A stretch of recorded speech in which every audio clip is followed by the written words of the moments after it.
Okay, so today I'm going to remove some iron-on vinyl. A friend of mine started peeling this off, and she misheard something I said. So anyways, you can see it peels off a little bit, but I want to make this a little easier. So I am going to flip it upside down. And I'm going to put something called VLR, letter removing solvent, on here. And let's see.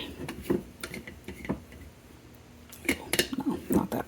I'm trying to remember, is it just like this? Ah, yes. So you're just going to put some on the back of the letter. It just helps it kind of come unadhered. You don't really have to go that crazy.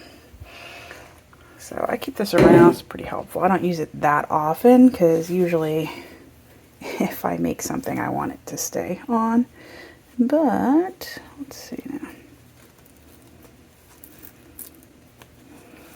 So you can see this is peeling up a lot easier this time, particularly as it's wet. Ugh, it smells bad though, so for what it's worth. But it's definitely peeling up a lot easier. And I think it came off more completely than the pieces we pulled by hand. And again, this isn't terrible to pull off on this anyways. This is the burlap didn't stick that well, but we've done it on t-shirts or jerseys, and it worked pretty well on that. We had made a mistake on our basketball jerseys we were making. Just one mistake, but we had to redo this. Oh my goodness, I'm gonna have to air out the room. It's stinky. Okay, so that's that. Just kind of peel it off.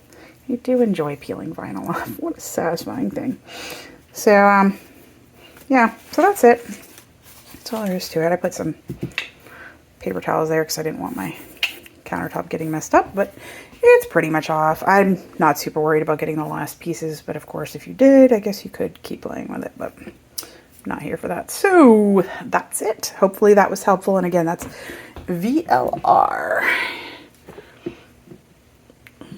And I'll link it in the description if that helps, and in my blog post. Alrighty, thanks so much. Take care. Bye.